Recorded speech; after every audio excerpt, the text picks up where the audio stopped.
What if I told you that the greatest psychological experiment in human history wasn't conducted in a laboratory, it happened inside your home? No one asked for permission, no one fully understood the consequences, and the subjects of this experiment were millions of children around the world. Imagine a child born in 2008. They learned to swipe before they learned to write in cursive. They spent more time looking at screens than climbing trees. They had hundreds of online friends, yet often felt deeply alone. They could instantly connect with anyone on the planet, but somehow became more anxious, more depressed, and more disconnected than any generation researchers have measured before. How did we get here? Why are so many teenagers struggling with anxiety, loneliness, panic attacks, sleep problems, and low self-esteem, despite growing up in the most technologically advanced era in history? Was technology supposed to make life easier, or has something quietly gone wrong? Today, we're going to explore one of the most important questions of our time, and to guide this conversation, we'll draw inspiration from The Anxious Generation by social psychologist Jonathan Haidt. Rather than accepting rising anxiety as an unavoidable part of modern life, the book asks a bold question. What if the way childhood has changed, especially with smartphones and social media, is a major part of the story? But this video is more than a book discussion. We're going beyond its pages. We'll connect its ideas with psychology, neuroscience, real-world observations, and practical lessons that every parent, teenager, student, and even adult can learn from. Because this isn't just a story about children. It's a story about all of us. Take a moment and think back to your own childhood. Remember the excitement of riding a bicycle until sunset, building imaginary worlds with friends, playing outside until someone called you home, falling, getting hurt, arguing with friends, making up again, learning confidence one experience at a time. Those moments weren't just memories, they were training. Every scraped knee taught resilience. Every disagreement taught communication. Every game taught cooperation. Every adventure taught courage. Without realizing it, your brain was learning how to handle uncertainty, disappointment, risk, and reward. Now imagine replacing much of that experience with a glowing screen. Instead of climbing a tree, you scroll. Instead of talking to a friend, you send an emoji. Instead of solving disagreements face to face, you leave a group chat. Instead of exploring the world is delivered to you through an algorithm. Something fundamental changes. And it isn't just behavior, it's the way the brain develops. The human brain is remarkable, but it wasn't designed for endless notifications. It wasn't designed to compare itself with thousands of carefully edited lives every single day. It wasn't designed to process an infinite stream of information 24 hours a day. Our brains evolved in small communities. We recognized a few dozen faces. We lived according to daylight and darkness. We experienced silence. Today, many people wake up to alerts before they even hear the birds outside. Our attention has become one of the most valuable resources in the world. Think about that. Many of the world's largest technology companies aren't simply competing for your money.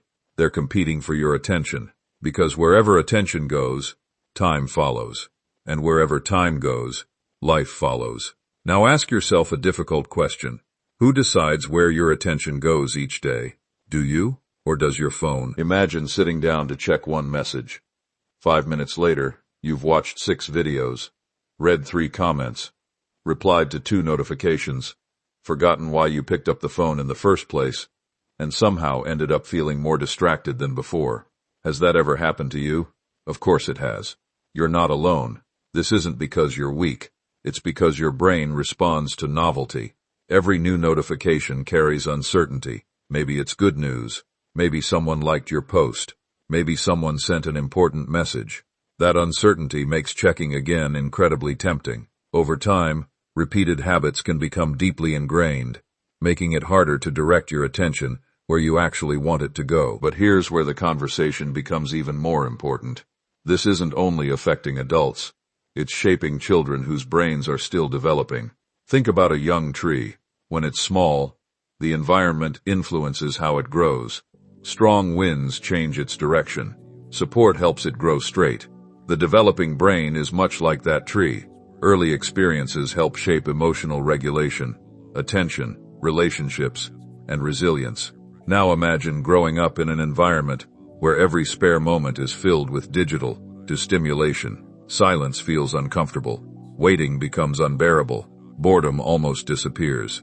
At first, that might sound like progress, but psychologists have long recognized that boredom isn't merely empty time. It can be the birthplace of creativity. Many of humanity's greatest ideas didn't appear during constant stimulation. They emerged during quiet reflection. When the mind has room to wander, it often connects ideas in surprising ways. Have you ever noticed that your best ideas come while walking, showering, or simply sitting quietly? That's not an accident. Your brain needs moments of rest to organize thoughts, solve problems, and make sense of experiences. Constant stimulation interrupts that natural rhythm. Let's consider another change. Imagine two teenagers. The first spends the afternoon playing basketball with friends. They laugh, they compete, they lose, they win, they misunderstand each other, they solve disagreements, they go home tired, but emotionally connected. The second teenager spends the afternoon online. Hundreds of interactions, dozens of videos, countless images, constant comparison, constant stimulation. By evening, they may have consumed more information than the first teenager encountered in an entire week. But are they necessarily more fulfilled? Not always. Human beings don't simply need communication. We need connection. Those are not the same thing. Communication can happen through a screen. For topics a déjeuner, a smile, a shared laugh, eye contact, silence between two people who feel understood. Our nervous systems evolved around these experiences. This is one reason genuine friendships often feel different from online interactions. Your brain responds differently when you're physically with people you trust. Now, let's pause and ask another important question. Is technology the villain? No. Technology has transformed medicine, education, communication, and countless aspects of everyday life. It allows families separated by oceans to see each other instantly. It gives students access to extraordinary knowledge.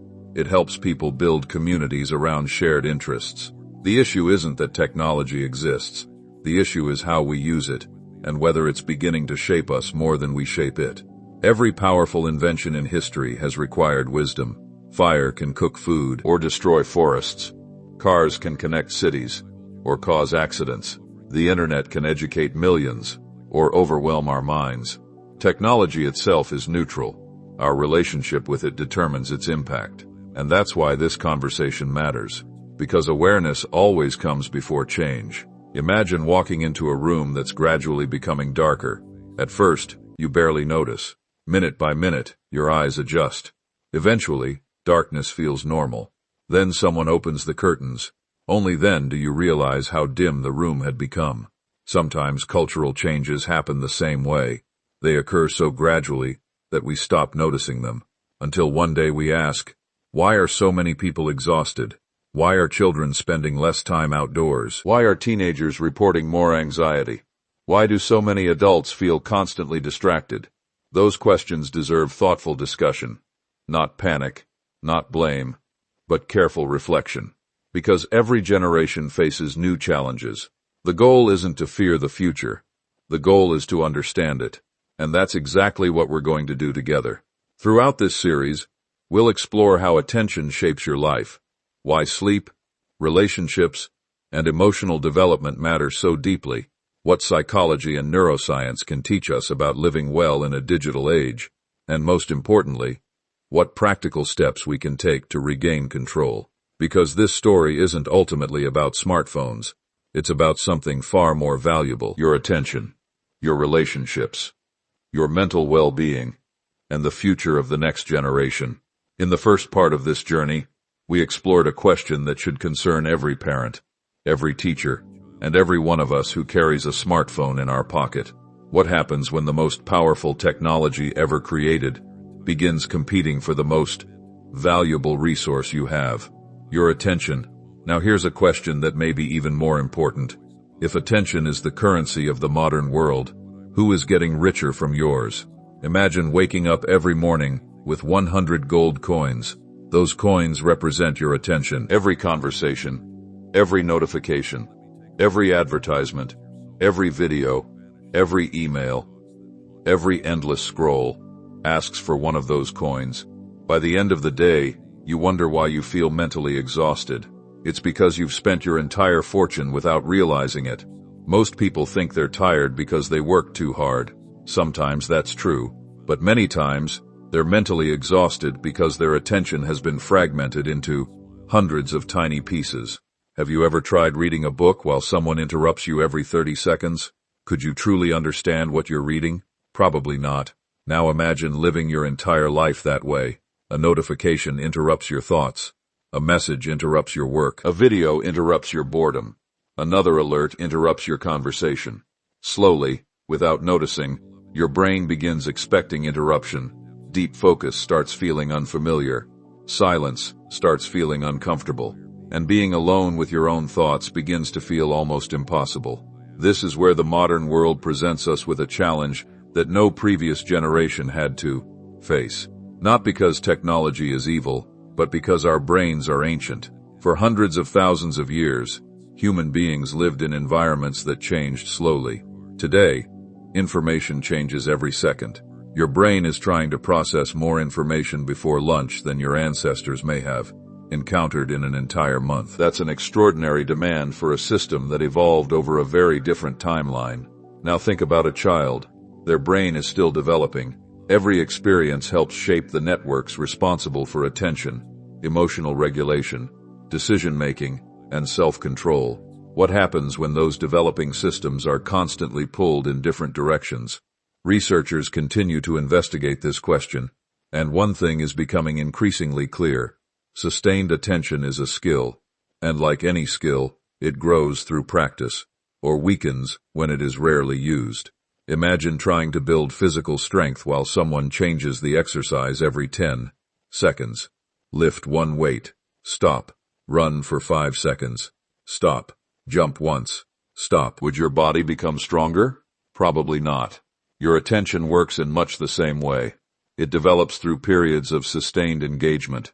Reading, building, drawing, practicing an instrument, playing sports, having long conversations, solving difficult problems. These activities teach the brain something incredibly valuable. Stay with the challenge. Don't run from it. But modern digital platforms often reward something different. Move on.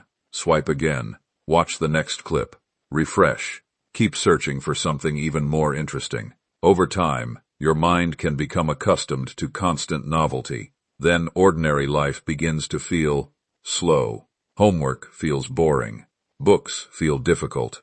Conversations feel too long. Even moments of peace begin to feel strangely uncomfortable. Not because peace has changed, because your expectations have. Let's perform a simple thought experiment. Imagine 2 rooms. The first room has flashing lights, loud music, dozens of screens, and something new happening every few seconds. The second room has a comfortable chair, a notebook, and complete silence. Which room would most people choose after spending years surrounded by constant digital stimulation? Many would find the quiet room surprisingly difficult, not because silence is unpleasant, because the brain has become accustomed to being entertained every moment. This is why boredom deserves a completely different reputation. Most people think boredom is the enemy, but throughout history, boredom has often been the doorway to creativity. Think about some of your best ideas. Did they appear while frantically switching between 5 apps? Or did they arrive during a walk, a shower, a long drive, or while staring out of a window? When the mind isn't constantly consuming information, it begins creating information. It reflects, it imagines, it connects ideas. That's where innovation often begins. If every empty moment is immediately filled with another scroll, another video, or another notification, we may lose some of those opportunities for reflection. Now let's talk about comparison. Imagine standing in front of a mirror that changes its shape every few seconds. Sometimes it makes you look taller, sometimes shorter, sometimes stronger, sometimes weaker. Would you trust that mirror? Of course not. Yet many people unknowingly trust a different kind of distorted mirror every day. Social media often shows carefully selected moments, vacations without the arguments, success without the failures, smiles without the struggles, achievements without the years of effort behind them. Our brains naturally compare. It's part of being human. But when we compare our everyday reality with someone else's carefully edited highlights, the comparison is almost never fair. The result isn't inspiration. It's often inadequacy. You begin believing everyone else has life figured out. Everyone else seems happier, more successful, more attractive, more confident. Meanwhile, you're comparing their public moments to your private thoughts. That comparison can never be equal. Here's something worth remembering. The person whose life looks perfect online still has fears you cannot see, still experiences disappointment, still struggles with uncertainty. No photograph can capture someone's entire reality. Now let's shift our attention to something else. Human relationships. Imagine you're having dinner with someone you love. Halfway through the conversation, their phone vibrates. They look down. Then another notification appears. Then another. Although they're sitting right in front of you, their attention keeps leaving the room. Have you ever experienced that? Or perhaps you've been the one checking your phone. Neither person intends to hurt the other, but attention communicates something powerful. It silently says, "This matters." When you give someone your complete attention, you're telling them they matter. When your attention is constantly divided, connection becomes more difficult. Real relationships aren't built through perfect words. They're built through presence. Listening without planning your next response, looking someone in the eyes, laughing together, sharing silence without needing to fill every second. These moments strengthen emotional bonds in ways that technology cannot fully replace. This doesn't mean digital communication has no value.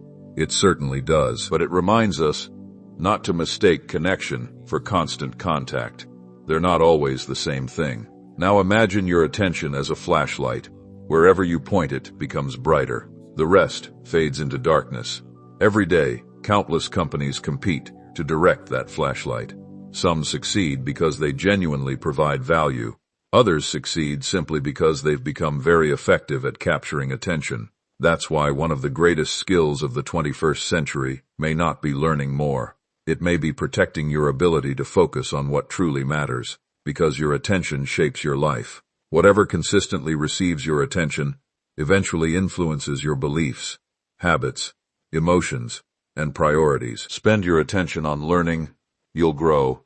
Spend it only on outrage, you'll become emotionally exhausted. Spend it on meaningful relationships.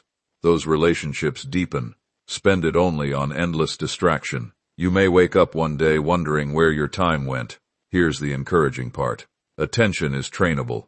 Just as a muscle becomes stronger through consistent exercise, your ability to focus can improve through deliberate practice. Start with small moments. Read for 15 uninterrupted minutes. Take a walk without your phone. Eat one meal each day without looking at a screen. Sit quietly for 5 minutes and simply observe your thoughts. At first, it may feel uncomfortable. That's normal. Growth often begins with discomfort. Eventually, your mind starts remembering something it had almost forgotten, how to simply be present. And perhaps that's one of the greatest gifts you can give yourself. Not more information, not another notification, but the ability to fully experience the life that's already unfolding in front of you. Because the richest moments in life rarely arrive with a vibration in your pocket. They arrive quietly, in conversations, in sunsets, in family dinners, in deep work, in meaningful friendships, in laughter that can't be paused or replayed, and in those rare moments when your mind is completely where your body already is. Have you ever noticed something strange? You can spend an entire day doing almost nothing physically, yet by the evening, you feel completely exhausted. Your body isn't tired, your mind is. You haven't climbed a mountain, you haven't run a marathon, you haven't lifted heavy weights, and yet somehow, your brain feels like it has worked non-stop. Why? Because your brain never stopped switching. One notification, one message, one short video, one email, one headline, one comment, another notification, another video, another distraction. Every switch may seem small, but together they create something psychologists often call a hidden cognitive load.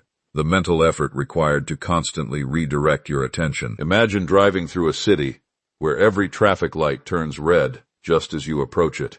You eventually reach your destination, but you arrive frustrated, impatient, and exhausted. Now imagine your brain experiencing hundreds of tiny interruptions every single day. Each interruption seems insignificant, but together, they quietly drain your mental energy. This is one reason so many people today say, "I can't focus. I can't relax. I don't even know why I'm stressed." Sometimes the stress isn't coming from one major event. It's coming from hundreds of tiny demands on your attention. Now think about something even more important. What happens after your brain becomes exhausted? It starts taking shortcuts. You become more impulsive, more emotional, less patient. Small problems suddenly feel enormous. A simple disagreement turns into an argument. A minor inconvenience ruins your mood. Not because the situation became worse, but because your mind had less energy to respond thoughtfully. Imagine your emotional self-control, like the battery in your phone. Every difficult decision, every stressful conversation, every distraction, every unresolved worry uses a little bit of that battery. If you never recharge it, eventually even the simplest task feels overwhelming. So here's the real question. How do we recharge the human mind? Most people immediately think, sleep. And they're right. But sleep isn't just about resting your body. It's one of the most important biological processes for your brain. While you sleep, your brain continues working. It organizes memories, processes emotions, strengthens learning, removes waste products, repairs neural connections. In many ways, your brain works the night shift so that you can function during the day. Now imagine repeatedly shortening that process, going to bed later, scrolling just one more video, watching one more episode, checking one last notification. Before you know it, 1 hour disappears. Then another. Morning arrives before your brain has finished the work it needed to do. Many people believe they can simply catch up on sleep later. Unfortunately, recovery isn't always that simple. A consistently well-rested brain tends to regulate emotions more effectively than an exhausted one. Have you ever noticed how much harder life feels after a poor night's sleep? Tiny annoyances suddenly become unbearable. Your patience disappears. You crave unhealthy food. Your motivation drops. Even optimistic people often become more pessimistic when they're sleep-deprived. The world hasn't changed overnight. Your brain's ability to cope has. Now let's explore another silent force shaping emotional health. Movement. Imagine owning the most advanced machine ever created and leaving it parked in the garage for months. Would you expect it to perform at its best? Of course not. Your body was designed to move. For thousands of generations, human beings walked, climbed, carried, built, explored, and played. Movement wasn't exercise. It was simply life. Today, many people spend most of their waking hours sitting, driving, working, watching, scrolling. Then we wonder why our bodies feel tense and our minds feel restless. Physical movement isn't only about muscles. It's also one of the most reliable ways to support mental well-being. Think about how you feel after a long walk, or after playing your favorite sport, or after dancing, swimming, hiking, or cycling. Often, the problem that felt impossible an hour earlier suddenly feels manageable. The situation may not have changed, but your internal state has. Your body and mind are partners. When one improves, the other often follows. Now imagine 2 different mornings. In the first, you wake up, immediately check your phone, spend 30 minutes scrolling through news and social media, skip breakfast, rush to work, sit for hours, and finally collapse into bed late at night. In the second, you wake up, drink water, stretch for a few minutes, step outside into natural light, eat breakfast without your phone, and begin the day intentionally. Which version of you is more likely to remain emotionally balanced? The difference isn't dramatic. It's built from small habits, and small habits become powerful because they're repeated. Let's talk about another habit that has quietly disappeared from many people's lives: doing absolutely nothing. At first, that sounds unproductive. But think about the last time you simply sat outside and watched the clouds, or listened to rain without reaching for your phone, or walked without headphones. Those quiet moments allow your brain to breathe. Constant stimulation leaves little room for reflection. Silence is not empty. Silence is where your mind begins to organize itself. It's where emotions settle. It's where creativity often appears. Many of history's greatest thinkers valued solitude, not because they disliked people, because they understood that insight often grows in quiet spaces. Now let's discuss something every human being needs. Real connection. Notice I didn't say followers, or subscribers, or likes. I said connection. Imagine standing in a crowded stadium filled with 50,000 people. You might still feel lonely. Now imagine sitting with one trusted friend who genuinely listens. Completely different experience. Human beings don't simply need to be seen. We need to feel understood. This is why meaningful conversations matter. When someone listens without judging, your nervous system relaxes. When someone says, "I understand," your brain recognizes safety. No algorithm can fully replace that experience. Technology can help us communicate, but genuine relationships help us heal. This is why investing time in family dinners, meaningful friendships, shared hobbies, and face-to-face conversations remains one of the most valuable decisions you can make. Now I'd like you to imagine your life 5 years from today. Picture 2 different futures. In the first future, nothing changes. Your attention remains scattered. Your sleep stays inconsistent. Your relationships receive whatever time is left after your screen. Stress slowly becomes your normal. Now imagine the second future. You begin protecting your attention. You establish healthy boundaries with technology. You move your body regularly. You sleep consistently. You prioritize meaningful conversations. You become intentional about where your attention goes. At first, nobody notices. There are no dramatic headlines. No overnight transformation, but month after month, year after year, your emotional resilience grows, your focus improves, your relationships deepen, your anxiety becomes easier to manage, your mind becomes calmer, not because life stopped being difficult, because you became stronger. Here's something remarkable about the human brain. It remains capable of change throughout much of life. Every healthy habit is like casting a vote for the person you want to become. One walk won't transform your health. One good night's sleep won't transform your mind. One meaningful conversation won't solve every problem. But repeated consistently, these small actions begin reshaping your daily experience. And perhaps that's the most hopeful message of all. You are not simply a product of the digital world around you. You still have choices. You can choose where your attention goes. You can choose how you spend your mornings. You can choose who influences your thinking. You can choose when to disconnect, and every one of those choices slowly shapes the architecture of your mind. Imagine waking up tomorrow morning and discovering that every app on your phone has disappeared. No social media, no endless scrolling, no notifications demanding your attention every few minutes. For a moment, you might feel uncomfortable. You might even feel anxious. But then ask yourself a deeper question. Would your life become emptier, or would it simply become quieter? Asterisk. There's an important difference. Many people confuse noise with connection. They confuse constant activity with progress, and they confuse being busy with truly living. Somewhere along the way, we've become so accustomed to constant stimulation that silence feels unfamiliar. But silence isn't the absence of life. It's often where life becomes visible. Think back to some of the happiest moments you've ever experienced. Perhaps it was laughing with your family over dinner, walking with a close friend without looking at your phone, watching a sunset, playing a sport you loved, reading a book that completely absorbed you, traveling somewhere new. Notice something about those memories. Very few of them happened because you were endlessly refreshing a screen. They happened because you were fully present. Presence is becoming one of the rarest skills in the modern world, and because it's rare, it's becoming one of the most valuable. Imagine a photographer trying to capture a beautiful landscape. If the camera keeps shaking, every image becomes blurry. The world hasn't changed. The camera has. Your attention works the same way. When your attention is constantly pulled in different directions, even beautiful moments become blurred. You stop noticing the small things, the smile from your child, the kindness of a stranger, the sound of rain outside your window, the feeling of accomplishment after finishing meaningful work. Not because those moments disappeared, because your attention was somewhere else.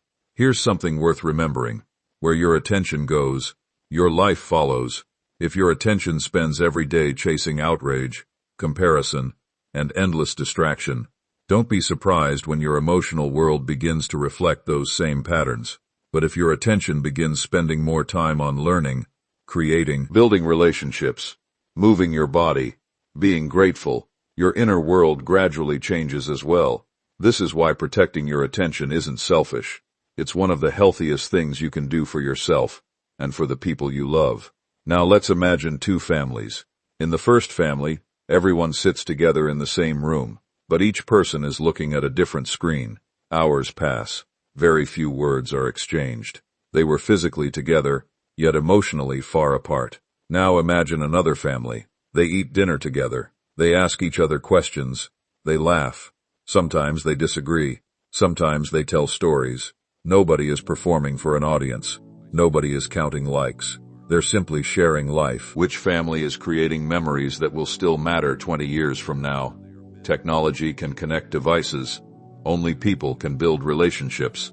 And relationships are not built through perfection. They're built through repeated moments of genuine attention. This brings us to one of the greatest lessons about emotional well-being. Human beings are not designed to thrive in isolation. We need belonging. We need purpose. We need people who know us beyond our profile picture. Imagine carrying a heavy box by yourself. It's exhausting. Now imagine 4 friends helping you carry the same weight. The box hasn't changed, but the burden feels lighter. Emotional struggles work in much the same way. Sharing them with someone you trust doesn't erase the problem, but it often changes your ability to carry it. That's why meaningful conversations remain one of the most powerful forms of emotional support. Not because other people always have the answers, but because feeling understood reminds us that we're not alone. Now let's talk about habits. Many people wait for motivation before changing their lives, but motivation is unpredictable. Some mornings you'll feel inspired, others you won't.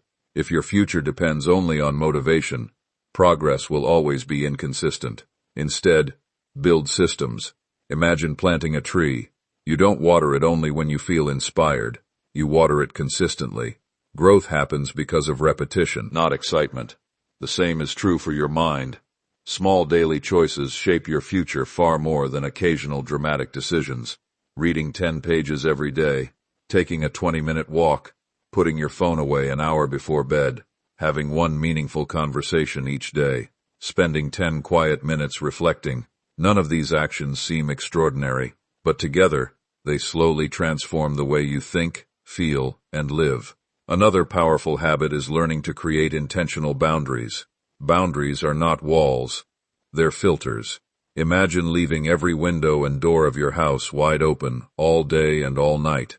Anyone could walk in. Dust would accumulate. Noise would never stop. Eventually your home would no longer feel peaceful. Your mind deserves the same protection.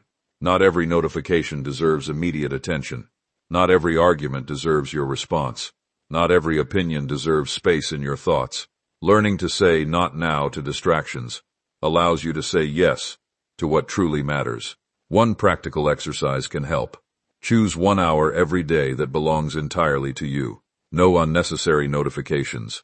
No scrolling. No multitasking. Use that hour to read, exercise, write, learn, create, pray, meditate, spend time with family, or simply think. At first, it may feel uncomfortable. That's completely normal. Whenever we reduce constant stimulation, the mind often notices the silence. But over time, that silence begins to feel peaceful instead of empty. Now imagine your life as a garden once again. Every day, you decide what receives water. Do you water resentment or gratitude, comparison or self-improvement, endless distraction or meaningful focus? Whatever you consistently nourish will eventually grow stronger. This is true for your habits, your relationships, your emotional health, and your future. Perhaps the most important realization of all is this. Technology is a tool. It should serve your goals. It should strengthen your relationships. It should expand your knowledge. The moment it begins replacing your attention, your sleep, your peace, or your deepest relationships, it's time to ask a difficult question. Am I using this tool, or is this tool beginning to use me? That question isn't meant to create guilt. It's meant to create awareness, because awareness is where every meaningful change begins. Every day, you have an opportunity to reclaim a little more of your attention, to become a little more present, to spend a little more time living your life instead of watching everyone else's. And those small choices, repeated over months and years, become something remarkable. They become a life lived intentionally instead of automatically.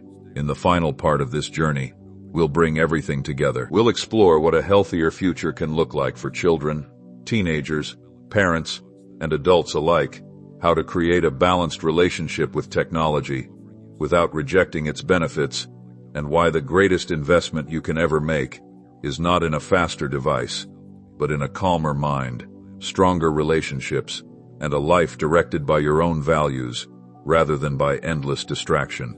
We've come to the end of this journey, but in many ways, this is where the real journey begins. Because the question was never whether technology is good or bad. The real question is this: who is in control? Asterisk. Is your attention directing your life, or is your life being directed by whatever captures your attention first? Imagine standing at the edge of two different futures. In the first future, nothing changes. Every morning begins with a screen. Every free moment is filled with scrolling. Conversations become shorter. Attention becomes weaker. Sleep becomes lighter. Stress becomes normal. Years pass so quickly that one day you realize you've spent thousands of hours watching other people live their lives while quietly postponing your own. Now imagine a second future. The technology is still there. The internet still exists. Your smartphone is still in your pocket. But something has changed. You no longer reach for your phone the moment you wake up. You protect your mornings because you understand that the first thoughts of the day shape the rest of it. You choose conversations over constant notifications. You choose books over endless scrolling. You choose deep focus over endless distraction. You choose real memories over digital impressions. At first, those choices seem small, almost insignificant. But life has always been shaped by small decisions repeated consistently. Think about a river. No single drop of water creates a canyon. Yet over time, millions of tiny drops carve through solid rock. Your habits work exactly the same way. One evening without unnecessary scrolling won't transform your life. One walk won't eliminate anxiety. One meaningful conversation won't solve every emotional struggle. But repeat those actions for weeks, then months, then years, and you'll become someone you never imagined possible. Many people spend years trying to change their circumstances. They believe happiness will arrive when they earn more money, when they buy a bigger house, when they receive recognition, when they finally achieve success. But history teaches us something fascinating. Human beings have always adapted to comfort. The excitement of a new phone fades. The excitement of a promotion fades. The excitement of a bigger home fades. External rewards are wonderful, but lasting peace rarely comes from outside. It grows from within, from knowing that your attention belongs to you, from understanding your emotions instead of being ruled by them, from building relationships that don't depend on Wi-Fi, from creating a life that still feels meaningful even when every screen is turned off. Ask yourself something honestly. When was the last time you sat in complete silence, without reaching for your phone? When was the last time you walked outside simply to notice the world around you? When was the last time you listened to someone, not while thinking about your reply, but simply to understand them? These moments may seem ordinary, yet they are becoming extraordinary because they are becoming rare, and rarity creates value. Imagine giving your full attention to the people you love, not half your attention, not attention interrupted every few minutes, your complete presence. What would that do for your relationships? Imagine giving your full attention to learning a new skill, to reading a challenging book, to exercising, to creating something meaningful. How different would your future look after 1 year, 5 years, 10 years? The quality of your attention determines the quality of your life, because whatever consistently receives your attention eventually shapes your identity. If your attention constantly feeds fear, fear grows. If it constantly feeds comparison, comparison grows. If it constantly feeds learning, wisdom grows. If it feeds gratitude, peace grows. Your mind becomes whatever you repeatedly practice. Perhaps that's why some of the happiest people aren't those with the most possessions. They're often the people who have learned to protect what matters most: their attention, their relationships, their health, their purpose. Let's imagine a child growing up 20 years from now. What kind of world do you hope they inherit? One where every quiet moment must be filled with stimulation? Or one where they still know how to imagine, to explore, to laugh without recording it, to fail without fearing public judgment, to build friendships that exist beyond a screen? That future doesn't begin with governments, or companies, or schools alone. It begins with ordinary people making extraordinary decisions. Parents choosing presence. Teachers encouraging curiosity. Friends putting their phones away during conversations. Young people realizing that their worth can never be measured by numbers on a screen. And adults remembering that attention is one of the greatest gifts they can give to themselves and to others. You don't need to reject technology to live well. Technology has connected families across continents. It has given millions access to education, creativity, and opportunity. The goal isn't to abandon it. The goal is to become its master, rather than its servant. Use technology intentionally. Don't let it use your life unintentionally. Every day, ask yourself one simple question. Did I choose where my attention went today, or did someone else choose it for me? That one question can slowly transform the way you live, because every great transformation begins with awareness. Awareness becomes intention. Intention becomes action. Action becomes habit. Habit becomes character, and character shapes destiny. As we conclude this series, remember that your mind is not a machine that needs constant stimulation. It is a living, adaptable, extraordinary part of you that grows stronger with rest, reflection, meaningful relationships, curiosity, and purpose. Protect it, train it, challenge it, and above all, don't give away its greatest strength, your attention, to things that don't deserve it. If today's journey made you think differently about your own habits, then it has already achieved something valuable. Books can introduce powerful ideas. Science can explain them, but only your daily choices can transform your life. Thank you for joining me on this exploration. If you enjoyed this video and want more deep dives into psychology, neuroscience, human behavior, emotional intelligence, mental resilience, and the life-changing ideas behind some of the world's most influential books, then you're in the right place. Welcome to Psychology Explore. This isn't just a channel that summarizes books. It's a place where psychology meets real life, where complex scientific ideas are transformed into practical lessons you can apply every day, where we explore the hidden patterns behind human behavior, the incredible power of the brain, the science of habits, emotional resilience, relationships, motivation, and the fascinating ways our minds shape our lives. If that's the kind of content you want more of, make sure you subscribe to Psychology Explore and turn on notifications so you never miss an exploration into the mysteries of the human mind. And before you leave, I'd love to hear from you. What was the one idea from this series that changed your perspective the most? Share it in the comments below. Your insight might inspire someone else to begin their own journey toward a calmer mind and a more intentional life. Until next time, remember this: your future is not built by the notifications you answer. It is built by the moments you choose to be fully present. Protect your attention, protect your mind, protect your life, and never stop exploring the incredible potential that already exists within you. I'll see you in the next video, right here on Psychology Explore.